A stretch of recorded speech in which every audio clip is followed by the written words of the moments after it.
dealing with the loss of someone you care about is probably the most difficult thing of all. I would say maybe as a child, seeing the level of frustration between my parents, I had 4 different fathers, and watching them kind of, accept whatever life gave them. It's why a lot of my drive came about, is seeing my fathers be berated by my mother, who I love dearly, and just watching them break down. Probably the single most painful event of my life, but also shaped me in such a beautiful way, was when I was 11 years old. We had no money for food, and it was Thanksgiving, which in America is a big holiday feast. Mm-hmm. And so we'd been without food before. We'd have crackers and butter, and we survived, but we weren't going to have a Thanksgiving feast. And there was a knock at the door, and I go to the door, and there's this giant guy there with groceries in each hand. And he had a pot beside him on the ground with an uncooked turkey. And I said, who are you here for? He goes, I'd like to speak to your father. And my mom and dad were yelling at each other, saying things that you can never take back. And I'm trying to make sure my younger brother and sister, they're 5 and 7 years younger, wouldn't hear any of this. And that day changed my life, because I thought it was going to be the most exciting day. Dad, go to the front. What is it? I said, it's for you. You answered. No, it's for you. And I remember they opened the door, and I was just so excited to see my father be happy. Like, we're going to have a feast. This is going to be incredible. And he got angry. And he's like, we don't accept charity. He went to slam the door in the man's face, and the man's foot was there, so it bounced off his foot. He still opened the groceries. And he's like, sir, I'm just the delivery guy. He said, it's not charity. Everybody has a tough time. Someone bought this, and they're sending it to you as a gift. And my father said, we don't take charity. He goes to close the door again. This time the guy's shoulder was there also, so it bounced off again.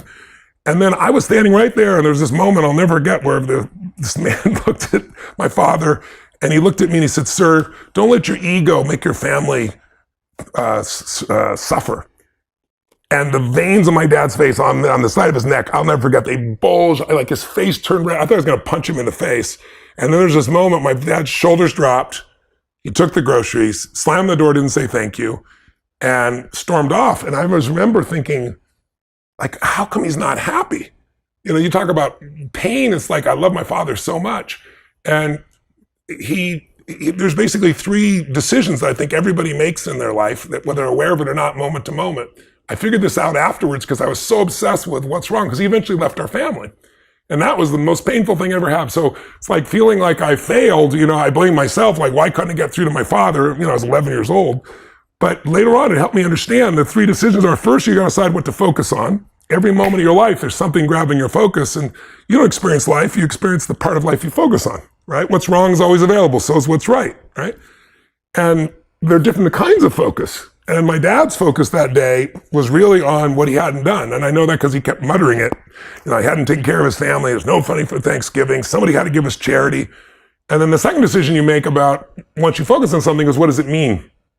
Is this the end or the beginning? If you think it's the end of a relationship, you're going to behave different than it's the beginning, right?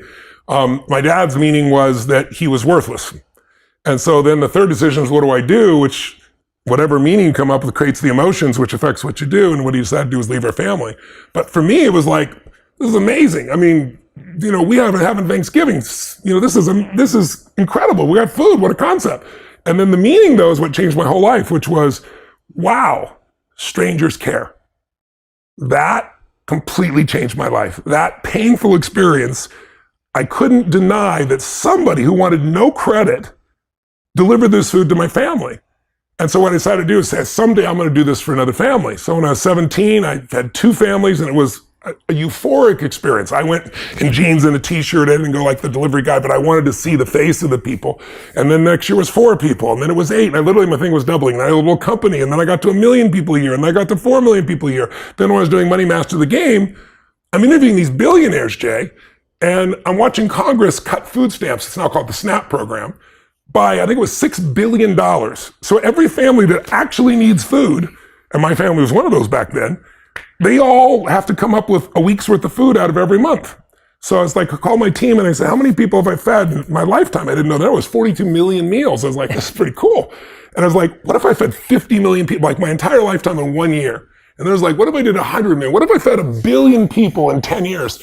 So that was 7 years ago. Wow. We're at 850 million meals, that's right? Amazing. And I'm going to hit the billion earlier than what I promised and targeted. And then I've got a sustainable approach.